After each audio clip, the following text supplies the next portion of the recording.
Okay, so my latest piece of work that I just made is a book called Wish You Weren't Here, and it was I went on a trip to Italy with a friend for 3 weeks, and we kind of travelled around a bit, and as we travelled around I was like, oh, I really want to buy this person postcards and send them to them, but I kind of felt like I couldn't and didn't want to for, well, reasons, but I just thought, oh well, screw it, I'll just do it. I'll buy them and write them, and never told my friend who I was with either. I was just like, I'll just do them, and I never have to use them. I can throw them away or keep them or do whatever I want with them at the end. And then I had this kind of, I got back and I had this select, like, I think there's about 9 or 10 postcards, and I was like, do you know what, I was like, I really want to make them into a book, and I never usually do things that are kind of so personal. I'm always be kind of not removed from my work because I really am passionate about it, but it's never usually about me at all. I think we don't offer any opinion. We don't preach. We don't claim to be anything. We just sort of create a starting point, and then I think what's interesting about the outzine is the different interpretations of just a simple word. Same thing. Yeah. Now sort of they contrast and collide and complement each other, and that's what makes it interesting, I think. It kind of, I think it kind of varies from time to time, but a lot of the time it's just kind of aesthetic, and we want something like visually that's going to kind of have an impact. Yeah, we're not like political in what we're trying to say or anything like that. It's a book of Polaroids again. It has the size of the original Polaroids, and it's from a trip I took in 2008 from London to Lisbon. You can see it like this as a book, or you can see it like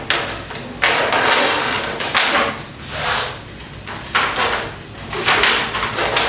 as a whole long stretch of pictures. Why don't we acknowledge the fact that 95 to 97% of all photographs are not about art, but 95 to 97% of photography magazines are about art. It's, you know? So imagine your house catched fire, or your apartment, or your room in my case.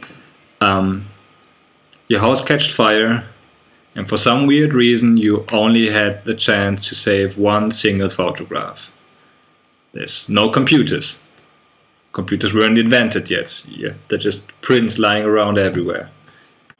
Yeah, which one would you save? Would you save your biggest artistic success? Would you save a stupid picture you did for a client or a fashion shot or something? No, you would not.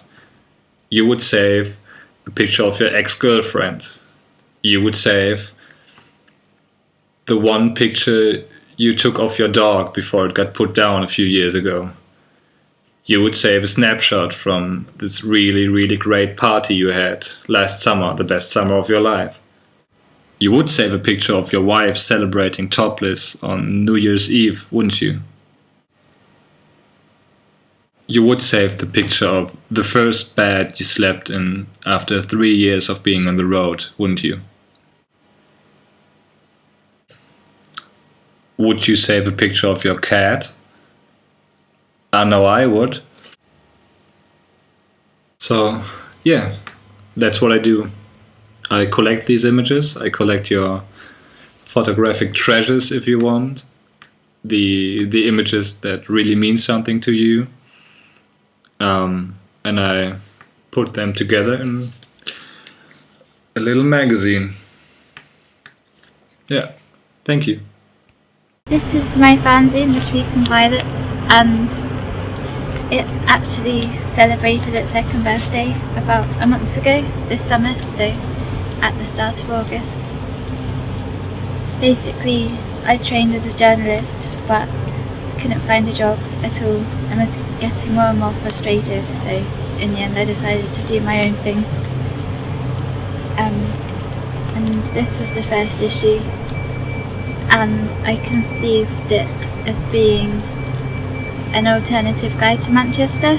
Well, the tagline is the zine for the lazy feminist, because one of our sort of ongoing themes that we had in third year was we both are very interested in sort of women's issues and stuff around that. But we're not the sort of people that are actually going to go on a march or really... I've been on marches. Well, I'm not the sort of person that will go on an actual march, but I guess the point is with people sort of with an opinion, and this is a good way of doing it, but we're like the concept of the lazy feminist is that, you know, we've got all these ideas and we're very interested, but we don't want to do it in a sort of loudspeaker fashion. I think as well, when I wrote my dissertation, I wrote it about kind of women's publishing and women's magazines, and one of the things I found was all of magazine content is controlled by advertisers, which is frankly incredibly depressing. And when you start reading that, you just go, well, it's not really surprised that they're telling me that I need to have red lipstick when they've got an advert for Maybelline on the opposite page. Yeah, exactly. How depressing.